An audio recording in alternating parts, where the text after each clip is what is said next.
Continuamos con el seminario La conciliación en la administración de justicia. En esta oportunidad contamos con la presencia virtual del doctor Ezequiel Fernández, que nos acompaña desde Argentina. Él es un mediador con formación en la Escuela de Mediación del Colegio Público de Abogados de la Ciudad de Buenos Aires. Fue entrenado en negociación por Harvard en Cambridge, Massachusetts, Estados Unidos, y cuenta con un posgrado en gestión humana de las organizaciones de la Facultad de Psicología de la UBA. Además, él es contador público y se desempeña como docente de negociación en grado y posgrado. Como profesional independiente, es socio fundador de Visión y Estrategia Consultores, donde también actúa como entrenador y consultor de negociadores. Por favor, lo recibimos con un fuerte aplauso. Muy buenos días a todos. Esto va a ser muy breve y la idea es traerles, esto va a ser como un oasis dentro de tanto artículo, tanta ley, tantas leyes, quise decir, porque yo traigo ideas respecto de, bueno, cómo podemos hacer más profesionalizado o cómo ponerle más característica de profesionalismo al trabajo que hace el mediador o a esta o al personaje, si me permiten llamarlo así, que está entre las partes que están en disputa, ¿bien? Y si me permiten, voy a compartir acá una muy breve presentación. Em, Les traigo las ideas de un señor que se llama Marshall. Comunicación no violenta es el asunto del que les voy a hablar, así es como lo nombra él, que es Marshall Rosenberg. Marshall Rosenberg es un doctor, entiendo que fue doctor, en principio era una persona que se dedicaba a estudiar sobre psicología y analizaba cómo se comportaban las personas y por qué tomaban las decisiones que tomaban, y se enfocó mucho en el tema de, bueno, los conflictos, por qué la gente se enoja y todo. Estas ideas surgen en los 60, él trabaja en los 60, es decir, que esto es mucho, muy previo al sí de acuerdo y al modelo de Harvard y todo ese bagaje que generalmente los mediadores y los negociadores tendemos a estudiar, ¿bien? Y este comentario nos va a servir más adelante. Antes de hablar sobre las ideas de Marshall, Rosenberg es su apellido igual, de Marshall, yo le digo Marshall porque me encariñé con él. Vale decir que él fue muy criticado por algunos abordajes que él hace en su teoría, como por ejemplo esto que estoy dejando en pantalla, donde él da a entender en muchos pasajes de su obra que, bueno, los conflictos se dan particularmente porque las personas cuando se enojan en realidad lo que están haciendo es, tal y como dice ahí, manifestando una impotencia de no encontrar las palabras para comunicarse. Entonces, como no encuentran la forma de decirte lo que ellos te quieren decir, se enojan, golpean la mesa, son agresivos, esa parte la estoy agregando yo por cuestiones didácticas.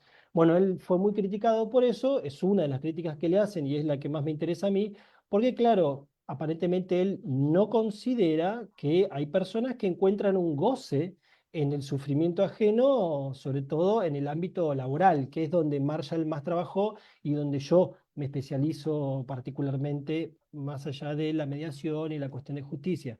Em, Vale acá la aclaración de que yo no soy abogado, me parece que eh, es importante la aclaración. Em, entonces, yo digo, bueno, cuidado, porque se lo cuestiona mucho, sin embargo, él nos hace pensar en cosas muy interesantes. Y él dice, bueno, mira, para abordar situaciones de conflicto en las que estemos involucrados o en la que seamos un tercero, como cuando uno es mediador, tenemos que concentrarnos en 5 principios, que valga la redundancia, al principio eran 4 principios, luego agregamos empatía como el quinto principio. No entiendo bien si lo agregó él o lo agregaron los que lo revisaron, pero me parece importante revisar los principios de Rosenberg, porque él dice, concentrémonos en cómo observamos las cosas y cómo observan las cosas las personas, concentrémonos en los sentimientos, ahora veremos cómo. Pensemos bien cómo expresamos nuestras necesidades y cómo expresan las necesidades de las personas y ayudémosla a que lo expresen mejor. Y de la mano de estas necesidades, cómo hacemos solicitudes para que no parezcan exigencias y siempre presente la empatía porque es como el hilo conductor de cómo hacer para que la cosa no se ponga violenta. Entonces, en principio, él dice que la observación es muy importante. Yo adhiero un montón porque me encuentro no quiero sonar pedante, pero en mi carrera profesional yo me encuentro con que es muy difícil para todos lograr que cuando contamos o describimos una situación, retomo, es muy difícil no ponerle sal y pimienta de lo que nos pasa a nosotros con esa situación. Es decir, si vemos una situación no violenta, pero tal vez agresiva, recordemos que no es lo mismo violencia y agresividad, por lo menos para muchos autores, nosotros solemos, cuando contamos la situación, solemos decir, la persona estaba fuera de sí. ¿Estaba fuera de sí? La persona fue muy violenta. ¿Fue muy violenta o solo levantó la voz? Entonces esos pequeños detalles tiñen a la historia y puede que colaboren en que la situación, en vez de bajar la temperatura, la aumente, ¿ok? Entonces Rosenberg dice, deberíamos hacer un ejercicio para aprender a que nuestras observaciones sean lo más objetivas posible.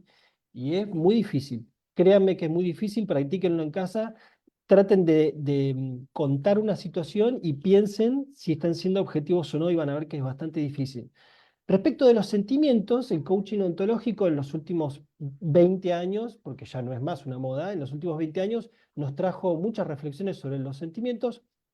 Yo no soy coach ontológico, pero me llevo bien con ellos y sé que ellos hablan mucho, así que este tema está muy en boga cuando hablamos de negociación, conflictos, comunicación, etcétera. Y Marshall ya en aquel momento nos decía, che, los sentimientos son muy importantes, aprendamos sobre todo a razonarlos para poder expresarlos bien. ¿Se entiende cuando decimos que estamos enojados? ¿Se entiende cuando nosotros hacemos preguntas respecto de los sentimientos de otras personas? Bueno, y acá Marshall nos vuelve a decir, practiquemos eso. ¿Sabemos razonar nuestros sentimientos? ¿Sabemos razonar los sentimientos del otro? Bueno, y Marshall nos cuenta cómo podemos practicar eso, ¿no? Claramente hoy no lo vamos a abordar para poder pasar al siguiente principio, que es el de las necesidades. Y este también me interesa muchísimo, tanto como el de observaciones, porque acá Rosenberg de lo que nos está hablando, recuerden que se llama Marshall Rosenberg, ¿no? Rosenberg de lo que nos está hablando es de los intereses de los que hablamos cuando estudiamos el modelo de Harvard, cuando hablamos de aquello que nos enseñan Fisher, Uri, qué sé yo, que hablan de los intereses. Acá Marshall está hablando de lo mismo, o por lo menos eso corre por cuenta mía. Él está hablando de lo mismo, está hablando de las necesidades. Entonces, aprendé a indagar en necesidades, aprendé a preguntar a las personas qué es lo que les pasa y aprendé a preguntarles, sobre todo, cuando a partir de ahí va a salir una solicitud, que es otro de los principios de Rosenberg para lograr que la comunicación no sea violenta. Ojo con las solicitudes. Sabemos hacer solicitudes y que no parezcan, ¿cómo es que se dice? Obligaciones, requerimientos. Otra cosa que es muy difícil y que hay que practicar. Y lo que es mucho más difícil es tratar de ayudar a las personas a que aprendan a hacer solicitudes.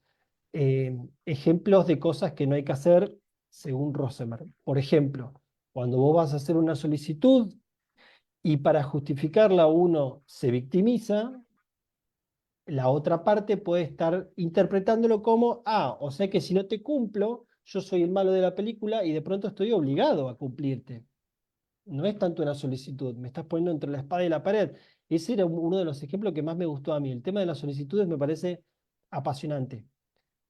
Finalmente, como bien decía antes, el hilo conductor de cómo lograr que la comunicación y el tratamiento del ida y vuelta, particularmente en la mediación, que es donde yo lo quiero conectar hoy en esta jornada, el asunto de la empatía. Usted que me está mirando y me está escuchando, ¿sabe si es empático o no? ¿Sabemos lo que es empático? Porque yo le digo lo siguiente.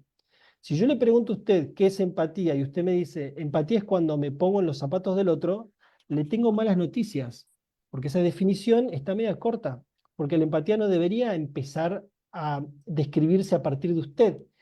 La empatía deberíamos empezar a describirla y definirla a partir de la otra persona, ya que se trata de que el otro sea comprendido de la mejor manera posible con mi bagaje, ¿no? Es decir, con mis herramientas, con lo que yo sé, con lo que yo aprendí, con la gente que pasó a través de mi vida, yo puedo razonar lo que siente la otra persona, puedo razonar lo que le está pasando a la a otra persona, independientemente de qué haría yo si estuviese en esa situación o qué haría yo si me hubiese pasado lo que le pasó a la otra persona.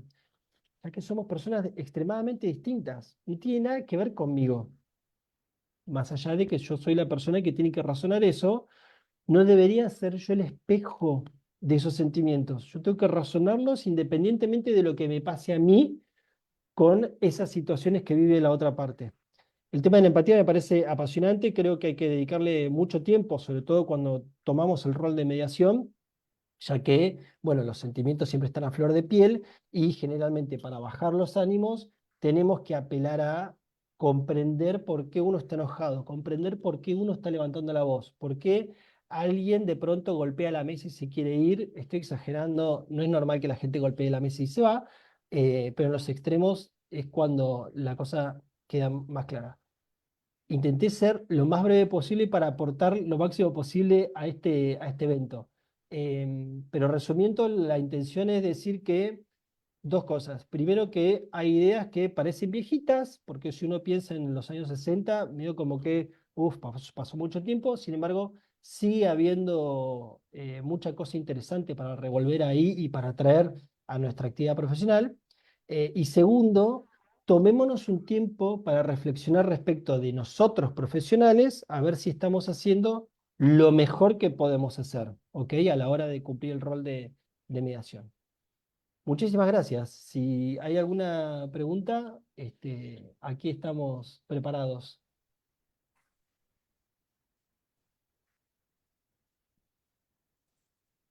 Muchísimas gracias, Ezequiel.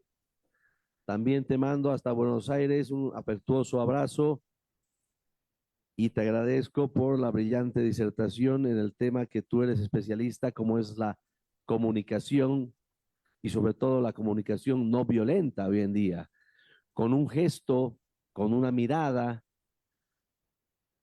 con la posición de las manos, de los pies, ya estamos diciendo mucho, ¿verdad? Y también con el silencio, ¿no? Si no decimos nada, estamos diciendo mucho, ¿verdad?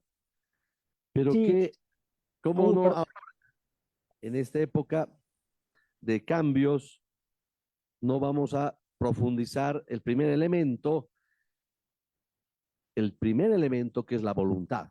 Y la voluntad solamente se va a expresar a través de la comunicación. Solo para que tú nos puedas ilustrar, Ezequiel, en tu área de la comunicación, ¿qué significará ese hilo conductor en una relación, en una negociación? Suponemos entre A y B, hay una comunicación, hay una relación comercial, laboral, o de familia, o de amistad, etcétera. ¿Qué significará ese hilo conductor? Y cuando se rompe el hilo, ¿cómo tú puedes retomar lo que has perdido? Porque lo que está roto, si bien lo puedes pegar, unir, pero no lo puedes volver a su estado anterior, ¿verdad? Lo que se rompió en una relación, ¿cómo podemos reparar? Gracias, Ezequiel. Y también un abrazo fuerte, te decía, hasta Buenos Aires, porque también es un amigo personal con quien hemos compartido clases magistrales en Boston, ¿no? En la Universidad de Harvard, con Ezequiel Fernández, en conciliación y mediación. Muchísimas gracias, Ezequiel. no, gracias a vos. Siempre es un gusto volver acá a la universidad, que me tratan súper bien. Respecto del hilo conductor, yo hablo del hilo conductor respecto de empatía, pero entiendo que vos te referís a otra cosa. Eh, Este año yo le estuve dando muchísima energía, y iba a decir bolilla, pero muchísima energía le estuve poniendo al tema de hacer preguntas. A mí me parece que soslayamos el tema de la importancia de hacer preguntas, y últimamente le estoy poniendo mucho énfasis a las cosas que estoy haciendo, y cuando estoy hablando con alguien más que está interesado en negociación, le digo, concentrate en hacer buenas preguntas. Y cuando el hilo conductor, con esto que me decís vos, ¿qué pasa cuando la relación se rompe? Incluso si somos amigos, somos socios, los dos somos dueños de esta empresa hace 25 años y de pronto pasó algo, la gente cambia. Porque los que dicen que la gente no cambia, yo creo que se equivoca. La gente cambia. Entonces, hace 25 años que estamos juntos, de pronto se rompió algo. ¿Cómo se arregla eso? Y también concuerdo con que lo que se rompió va a permanecer roto, ¿eh? Yo también concuerdo con eso, lo que no significa que no sea insalvable la relación. A mí me parece que nosotros que nos interesamos, nosotros los que estamos acá en este evento, que estamos interesados en negociación, que estamos interesados en la mediación, que estamos interesados en resolver conflictos, deberíamos ser los primeros en ser empáticos y hacer preguntas. Ser empáticos para yo creo que lo que se rompe es, de alguna manera hay un problema con empatía ahí, ¿no? Entonces, ser empáticos para tratar de soldar ese hilo conductor de vuelta. Y segundo, hacer preguntas para que el otro se ponga en esa sintonía de reparar ese hilo conductor. Porque las relaciones, estamos hablando de relaciones entre dos, ¿no? Las relaciones las tenemos que reparar entre los que estamos participando de esa relación. Entonces, mis preguntas deberían lograr que el otro venga a resolver esta relación conmigo, ¿ok? Entonces, mi respuesta a cómo se hace, yo creo que tenemos que aprender a hacer preguntas. Para hacer las mejores preguntas, tenemos que pensar, bueno, ¿qué es lo que necesitamos saber? Respecto de esto, de lo que yo estuve hablando recién, comunicación no violenta, es decir, bajar el nivel de agresividad y ese tipo de cosas, bueno, empezar a indagar. Primero me indago yo, ¿por qué me enojé yo? ¿O por qué me puse triste yo? Porque capaz que no me enojé. Si el problema es con el otro, yo tengo un problema porque el otro tuvo una reacción que a mí no me gustó, bueno, preguntar, indagar respecto de por qué hubo una reacción allá que yo no me esperaba. Y tenemos que agachar la cabeza y ponernos en momento de, bueno, yo quiero que esto se resuelva. Entonces, si hay que pedir disculpas, se pide disculpas. Si hay que decir, che, eh, se me fue de las manos, tal vez no se me fue de las manos a mí, pero como yo quiero aportar para que esto se resuelva, che, se me fue de las manos, volvamos. Te pido mil disculpas. ¿Qué pasó? ¿Dije algo que te molestó mucho? Retomemos. No sé si me estoy explicando bien lo que quiero decir, pero yo creo que la forma para retomar ese hilo conductor es empatía. Podemos dejar nuestro ego de lado y hacer preguntas. Tenemos que indagar qué pasó para entender. Y así sacar del medio los prejuicios también, ¿no? No, se enojó porque él no sabe tal y cual cosa. No, no, no, preguntemos. Preguntemos qué pasó. ¿Qué te parece eso? ¿Cómo la ves, Asdrúbal? Muchísimas gracias, Ezequiel. Nuevamente pedimos a todos los concurrentes un fuerte aplauso a nuestro expositor que nos acompaña desde la Argentina. Y también reiterarte, Ezequiel, que tienes acá un segundo hogar académico para poder en otra oportunidad acompañarnos en un evento académico en la carrera de Derecho de la Facultad de la UMSA. Muchas gracias, Ezequiel, nuevamente. Muchas gracias a ustedes por la convocatoria. Adiós. Continuando con el presente seminario, vamos a presentar a la doctora